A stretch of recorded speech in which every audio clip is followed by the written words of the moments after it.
टोली जाते त्याच्यावर फोटो लावण्यात आलेले आहे. एकीकडे आपण म्हणता राजकारण करू नये, पण दुसरीकडे राजकारण होतंय अशा प्रकारे आरोप देखील केला जातो. हे पहा, मी आता 23 वर्ष विधान परिषदेचे आमदार आहे आणि त्याच्यामध्ये 2013 साल, 2017 साल, 2018 साल अनेक ठिकाणच्या पूरग्रस्त परिस्थितीच्या मध्ये मदत कार्य सगळ्यांनी केलेली आम्ही पाहिलेली आहेत. त्यामध्ये अशा आपत्तीच्या वेळेला जे धान्य किंवा वस्तू पुरवल्या जातात त्या कुठून आलेल्या आहेत याचा सोर्स माहिती असणं सुरक्षिततेच्या दृष्टीने आवश्यक असतं. कारण खराब झालेलं धान्य किंवा कोणाकडून आलेले ही माहिती असणं गरजेचं असतं. याच्या पूर्वी जे बीडमध्ये किंवा इतरत्र ट्रक गेले होते, आज जे टीका करतायत तर ते मदतीच्या शेतकऱ्यांच्यासाठी प्रत्येक ट्रकवरती बॅनर असायचे. फक्त आज जे टीका करतायत त्यांचे बॅनर त्याच्यावरती होते आणि आत्ताचे जे पोचवणारे आहेत त्यांचे नसतील त्यांच्या भागामध्ये. त्यामुळे असं माहिती दिली कुठून आलेले धान्य किंवा असं तर त्याच्यावरून हेतूबद्दल शंका घेऊन अजून त्याच्यामधून काय लोकांची स्मृती तेवढी जागृत नाहीये. रोज ब्रेकिंग न्यूज येतात, या गोष्टीचा गैरफायदा घेणं बरोबर नाही असं मला वाटतं. आणि त्यामुळे नाव आणि दुसरं मी हा पण प्रकार पाहिलेला आहे की एक संस्था देते तर ते काही लोक समाज घटक आम्हीच दिलं असं म्हणून सगळीकडे डांगोरा पिटतात. म्हणजे श्रेयाचा मुद्दा नसला तरी सुद्धा त्याच्यामध्ये काय अडचण आली, धान्य अजून पाहिजे काही नाही, तर याच्याबद्दल कोणाच्याकडून आलेलं आहे त्याचा स्टिकर लावण्यात काही चुकीचं आहे असं मला वाटत नाहीये. मला तर आश्चर्य वाटतं या गोष्टीचं की टीकेचा विषय होतोच कसा. कारण शेवटी कुठून आलंय धान्य, उद्या त्याच्यात बघा एखादी जरी कुठे अळी सापडली तर काय होईल, त्या माणसाची जबाबदारी होईल ना. त्याच्यामुळे कोणाकडून धान्य, आणि आज आपण लेकरांना देत होते, म्हातारी माणसं खातात, अशा वेळेला ते धान्य कुठून आलेलं आहे हे कळलं तर लोक विश्वासाने ते घेतील. आणि त्यामुळे ज्यांना राजकारण म्हणून ते घ्यायचं नसेल तर तो त्यांचा प्रश्न आहे. परंतु ह्या अशा पद्धतीने टीका करणं म्हणजे जनतेच्या स्मृतीबद्दलचा अविश्वास दाखवून त्यांना दिशाभूल करणं आहे असं माझं मत आहे. एकीकडे महाराष्ट्राला दुजाभाव दिला जातो, पंजाबला मात्र तातडीनं या ठिकाणी मदत दिली जाते. राज्यांमधला जो दुजाभाव आहे तो या ठिकाणी अधोरेखित होतोय का केंद्राकडून? हे पहा, आता तुम्ही किती अभ्यासू पत्रकार आहात, किती वर्ष तुम्हाला पाहते. पंजाब मधला पूर कधी आला सांगा बरं? 15 दिवस होऊन गेले. पंजाबचे अध्यक्ष, विधानसभेचे अध्यक्ष मला 13 सप्टेंबरला भेटले, तेव्हाही आम्ही पुराची चर्चा केली. म्हणजे किमान 6-7 सप्टेंबर पासून पंजाबमध्ये पूर आलेला आहे. आपल्याकडे 100% मदत मिळणार. आणि मी तर आपल्याला असं सांगेन की महाराष्ट्रावरती केंद्र सरकारचं एवढं प्रेम आहे की ते ताबडतोब मदत आज ना उद्या जाहीर होईल. याच्यापर्यंत पूर्वी 10 वेळेला मदत सरकारने केलेली आहे, त्यांचं ते कर्तव्य आहे. आणि मला असंही वाटतं की केवळ कोण कोणाचं नातेवाईक आहे किंवा अमितजी शहा साहेबांची सासूरवाडी इथली आहे अशा निकषांवरती राजकारण होत नसतं. कोल्हापूर असेल, मराठवाडा असेल, विदर्भ असेल, कोकण असेल, जिथे जिथे गरज आहे त्या ठिकाणी केंद्र सरकार मदतीसाठी धावून येईल.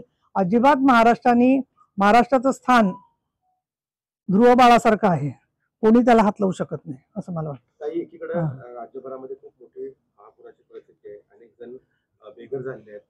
राज्य सरकार तर मदत करेल, मात्र सध्याच्या घडीला ओला दुष्काळ जाहीर करा अशी एक मागणी होते. या मागणीकडे आपण कसं पाहता? एक असं आहे की पहिली गोष्ट, आम्ही आमदार जे आहोत महायुतीचे, मंत्री आणखीन आम्ही पीठासीन अधिकारी उपसभापती, आमचं मानधन आम्ही दिलेलं आहे 1 महिन्याचं. ते फुलाची पाकळी आहे, असं दिलं तर ते योग्यच आहे असं मला वाटतं. दुसरं, ओला दुष्काळ आणखीन हे जे तुम्ही निकष जर का पाहिले तर शब्दामध्ये काही नाहीये. शब्द मुख्यतः काय आहे की शब्दांमधले निकष किती बदलणार आहेत हा विषय आहे. आणि शब्दांच्या मध्ये पाणी आलं, पिकाची नुकसानी झालेली दिसते आहे, किंवा पाण्याचे स्रोत खराब झालेले आहेत, किंवा झाडावरची असलेली फळं जी आहेत ती कुजलेली आहेत, या निकषानुसार सगळी भरपाई मिळत असते. मी तुम्हाला उदाहरण देईन की ज्यावेळेला मला आठवते श्रीराम नवल किशोर राम ज्यावेळेला पुणे जिल्ह्यामध्ये जिल्हाधिकारी होते तर त्यावेळेला काही फळबागांच्यासाठी महाराष्ट्रावर एकीकडे पुराचं संकट आहे, मराठवाड्यावर दर्शन घेतात, अंबाबाईला काय साकडं? मुळामध्ये काल आपल्याला कल्पना आहे की धाराशिव या ठिकाणी सन्माननीय उपमुख्यमंत्री आणि आमच्या पक्षाचे मुख्य नेते एकनाथजी शिंदे तसंच प्रताप सरनाईक यांनी धाराशिवचा दौरा केलेला आहे. तानाजी सावंत यांनी दौरा केलेला आहे. सोलापूर जिल्ह्याचा दौरा सन्माननीय देवेंद्रजी फडणवीस आणि अजितदादा पवार, जयकुमार गोरे यांनी केलेला आहे. आणि सर्व मंत्र्यांना आदेश दिलेले आहेत की पूरग्रस्तांसाठी मदत करा. आणि त्याचबरोबर पंचनाम्यांना सुद्धा वेग देण्याचं काम झालेलं आहे. प्रत्यक्षात पंचनामे कधी पूर्ण होतील त्यानुसार मदत कार्य केलं जाईल. अंबाबाईच्या कृपेने कोल्हापुरामध्ये यायला पूर परिस्थिती नाही आहे, परंतु पावसाचं वाढतं प्रमाण आणि अनेक ठिकाणी उशिरा झालेला सातत्याने पाऊस याचा परिणाम म्हणून पिकं खरडून गेलेली आहेत, फार मोठं नुकसान झालेलं आहे.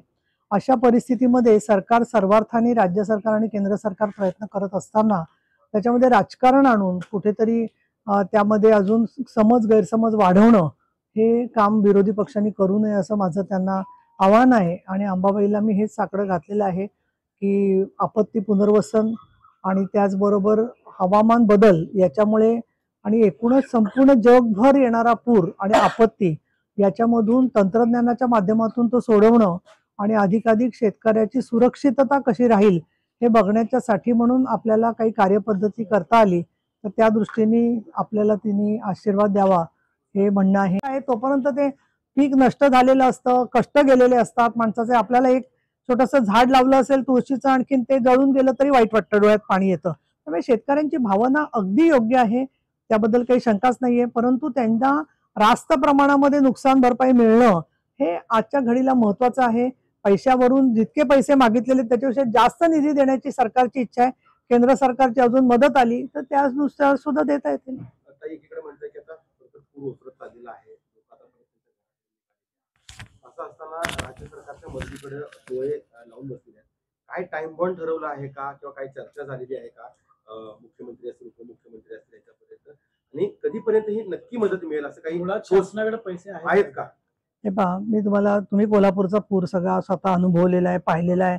सांगलीच्या पुरामध्ये आपण पाहिलेलं आहे. साधारणपणे 3 ते 4 दिवस त्यांना रेस्क्यू केल्यानंतर रिलीफ द्यावा लागतो लोकांना, कारण घरात जाऊन घर साफ करणं, तिथली मृत जनावरं काढणं, रस्ते खराब झालेले असतात. त्यामुळे टाइम बाउंड मी देण्यापेक्षा NDRFचेच आणि SDRFचेच निकष आहेत जे आहेत ते, की पहिले 4 ते 5 दिवस मदत करून स्वच्छता करून घेणं, जेणेकरून पाणी ओसरल्यानंतर रोगराई होऊ नये. त्यामुळे त्याच्यानंतर रेस्क्यू त्याच्यानंतर रिलीफ दिला जातो. आणि टाइम बाउंड कार्यक्रम जो NDRF आणि SDRFच्या नुसार पंचनाम्यामध्ये जे दिसेल आपल्याला की किती प्रमाणामध्ये आता घरात पाणी आलेलं आहे, मग त्यात अंशतः आलं असेल तर त्यांना अंशतः अनुदान दिलं जातं. हे सगळे निकष आपल्याला पाठ आहेत सगळ्यांना. त्याच्यामुळे त्यात काही नवीन काही नाही झालेलं, की दुर्दैवाने आपल्याला आता ह्याचा अनुभव वारंवार आलेला आहे कशा पद्धतीने ते झालं पाहिजे. आणि त्याच्यात सरकारचं कुठे काही राहिलं तर तुम्ही अतिशय जागृतपणे ते आठवण करून देता, त्याचा इफेक्ट दिसतो. आज आमचे मंत्री असतील किंवा मुख्यमंत्री असतील, उपमुख्यमंत्री असतील, जे काही येतं ते माध्यमामधलं गांभीर्याने घेतात. असं नाहीये की त्याच्याकडे दुर्लक्ष करणार आहेत.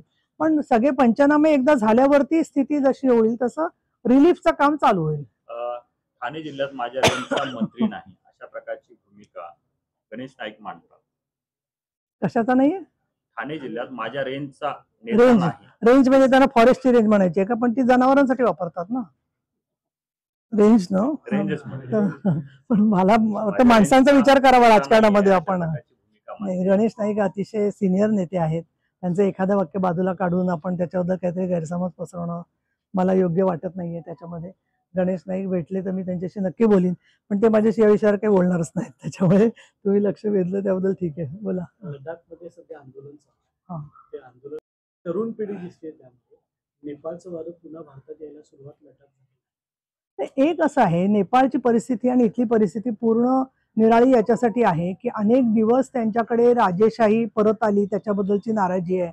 दुसरं, नेपाळमध्ये जे आंदोलन झालेलं आहे त्याच्या संदर्भामध्ये त्यांच्या हद्दीवर असणारे जे सगळे देश आहेत तिथल्या राजकारणाचा पण एक सावट 10 वर्ष त्यांच्यावरती आहे. नेपाळला समुद्र किनारा नाहीये, नेपाळला आयात निर्यातीचे प्रश्न आहेत, डोंगरी भाग आहे, तेही आपत्तीने खूप त्रासलेले लोक आहेत.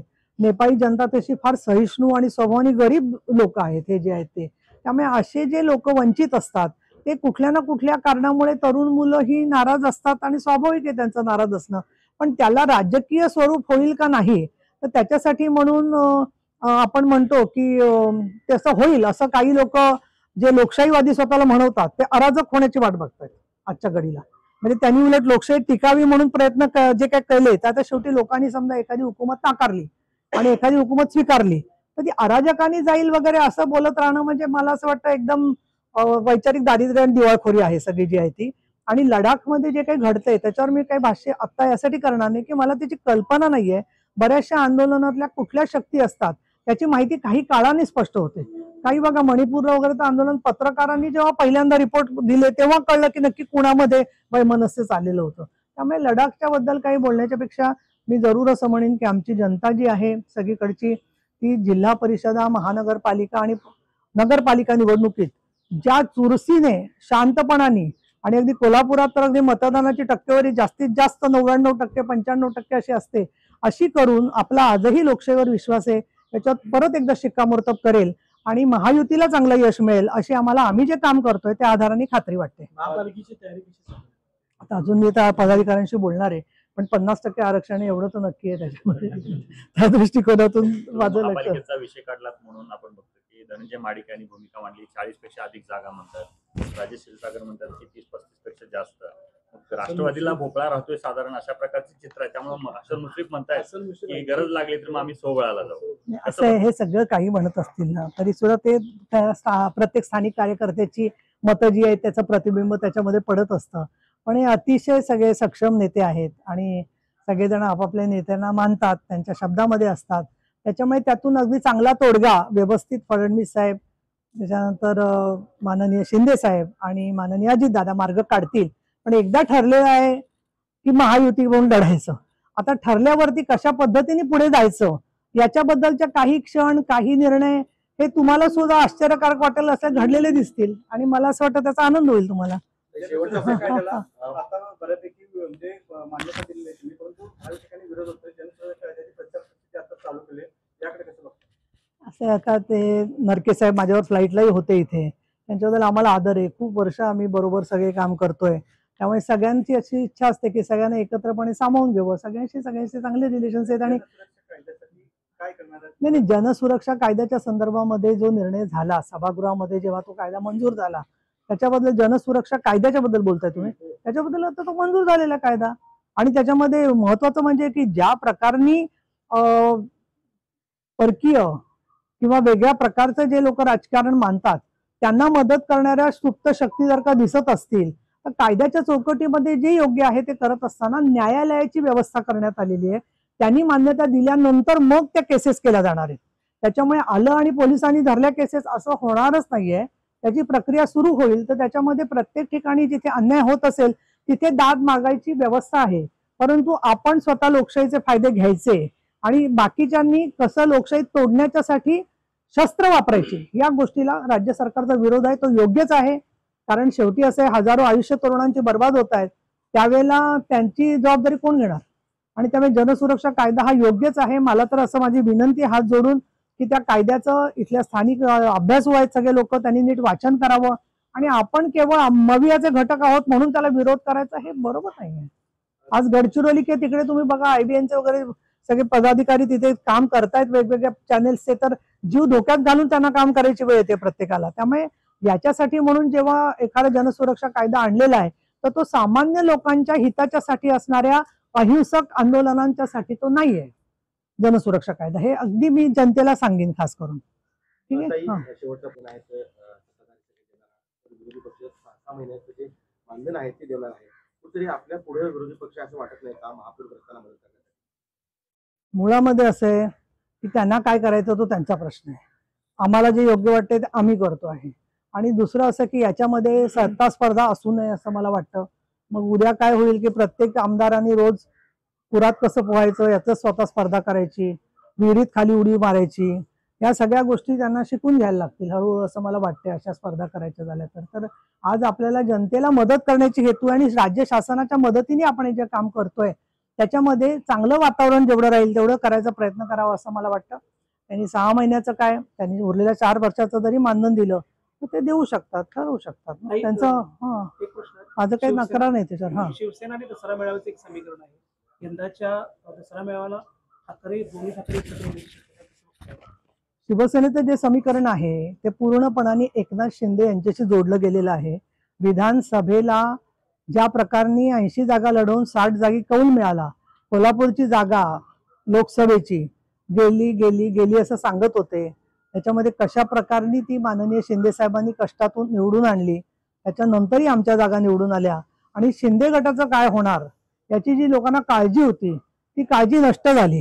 तर त्याच्यामुळे मला असं वाटतं कोण बरोबर आलं कोण एकत्र आलं हा ज्याचा त्याचा व्यक्तिगत प्रश्न आहे.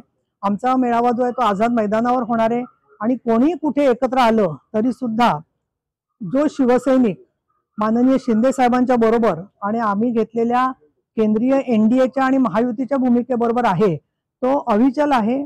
आणि एक नवीन पिढी राजकारणातली की जी केवळ दडपली गेली होती, मग ती कुठल्याही पक्षातली असो, असे हजारो कार्यकर्ते आज शिवसेनेसाठी म्हणून काम करतायत. लाडक्या बहिणी आहेत की लाडक्या बहिणींना पैसे देऊ नका, लाडक्या बहिणींना फसवताय, असं सगळं म्हणणारे जे लोक होते त्यांचे आता लाडक्या बहिणींना कशी दिशाभूल करून तुमचे पैसे काढून देत आहेत हे सांगण्याचं काम चाललेलं आहे. आणि या ज्या महिला आहेत त्यांच्यावर पहिल्यांदा आम्ही चेहऱ्यावरती हास्य पाहिलं इलेक्शनच्या वेळेला. अशा हजारो लाखो 2.25 कोटी महिला ज्या आहेत त्यांचं नेतृत्व पुढच्या काळात बँकांच्या मार्फत अधिक सक्षम करून ज्यांना ही योजना मिळाली नाही त्या महिलांपर्यंत ही मदत पोहोचवून त्यांना स्वतः आत्मविश्वास देण्याचं काम आम्ही जे करतोय त्याच्यावरती शहरातल्या आणि ग्रामीण भागातल्या महिलांचा विश्वास आहे. आणि सगळ्यात महत्वाचा आहे निवडणुकांमध्ये योजनांपेक्षा तो विश्वास. आणि तो विश्वास एकनाथ शिंदे यांच्यावर जो जनतेचा आहे ते स्वतः कुठलीही लेना बँक नाहीयेत हे सगळ्यांना माहिती आहे.